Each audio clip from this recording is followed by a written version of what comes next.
ప్రభుత్వం తరపున రాయితీపై పచ్చి రొట్టె విత్తనాలు జిల్లాలోని ప్రాథమిక సహకార సంఘాలు మరియు రైతు సేవా కేంద్రంలో రైతులకు అందుబాటులో ఉంటాయని జిల్లా కలెక్టర్ శశాంక తెలిపారు.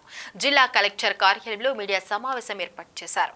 ఈ సందర్భంగా కలెక్టర్ మాట్లాడుతూ రంగారెడ్డి జిల్లాలో మొత్తం 1778 క్వింటాల పచ్చి రొట్టె ఎరువులు అందుబాటులో ఉంచగా 1584 క్వింటాల విత్తనాలు సరఫరా అయినాయి. ఇంకా 194 క్వింటాల విత్తనాలు రైతులకు అందుబాటులో ఉంచబడినవని తెలిపారు. ప్రతి విత్తనాలకు 4,91,036 ప్యాకెట్లు అవసరం ఉండగా 1,78,554 ప్యాకెట్స్ కొరకు అందుబాటులో ఉన్నావని తెలిపారు.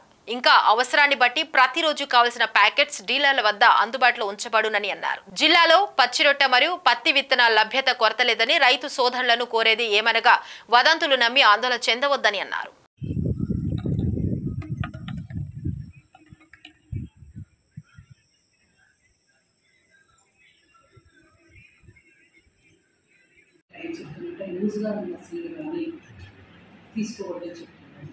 తర్వాత ఎవరికి లైసెన్స్డ్ ప్రెమిసెస్ వ్యవసాయ శాఖ ద్వారా లైసెన్స్ పొందిన వారి దగ్గర నుంచే కనుక ఉంటే రేపు ఏదైనా కానీ వారు విత్తన చట్ట పరిధిలో ఉంటారు కాబట్టి వారి మీద ఏదైనా కానీ ఎలాంటి నష్టం జరిగినా రైతుకి చర్య తీసుకోబడుతుంది కాబట్టి అలాంటి వారి దగ్గరనే కొంతమంది వాళ్ళకు అవేర్నెస్ క్రియేట్ చేస్తుంది. అదే కాకుండా రసీదు బిల్లు ఎప్పుడైతే ఏ డీలర్ దగ్గర పొందుతారో ఆ డీలర్ దగ్గర నుంచి వెంటనే రసీదు పొందాలి. ఆ రసీదుని కూడా పంటకాలం అయ్యేంత వరకు కూడా రసీదుని మరియు ఆ ఇతర ప్యాకెట్ కూడా భద్రపరచుకోవాలి. క్యాంపుల్లో వాళ్ళకి వాళ్ళకి కూడా మనం చెప్పడం జరుగుతుంది.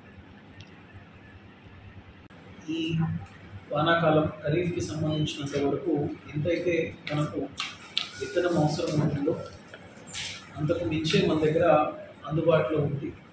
ఎక్కడ కూడా కొరత అన్నది ఆస్కారం లేకుండా ఏర్పాటు చేయడం జరిగింది. కాబట్టి ఎవరు కూడా అనవసరమైన వదంతులను వాటిని నమ్మొద్దు అని చెప్పేసి కోరుతా ఉన్నాం. మన జిల్లాకు సంబంధించినంత వరకు దాదాపు 4,91,000 ప్యాకెట్స్ కాటన్ సీడ్స్ మనకు అవసరమైతే ఇప్పటికే మనకు దాంట్లో 1,78,000 ప్యాకెట్స్ మనకు అందుబాటులో ఉన్నాయి. ఇప్పటి వరకు దాంట్లోనే 31,000 ప్యాకెట్స్ సేల్ కూడా అయ్యాయి.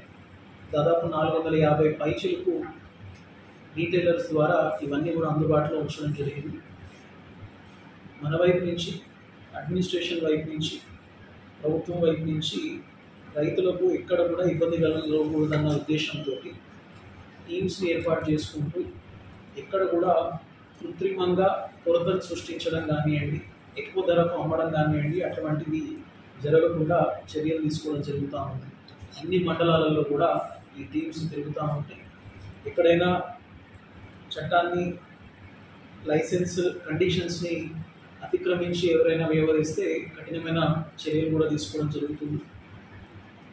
ప్రతి సంవత్సరం లాగానే మనకు ఎటువంటి నకిలీ విత్తనాలు అన్నది కూడా లేకుండా పోలీస్ శాఖతోటి మనము కోఆర్డినేట్ చేస్తూ వ్యవసాయ శాఖ, రెవెన్యూ మరియు పోలీస్ టీమ్స్ వీటి కోసము నిఘా ఏర్పాటు చేసుకొని ఎక్కడ కూడా ఇటువంటివి రాకుండా చూడడం జరుగుతూ ఉంది. వీటితో పాటు మనకు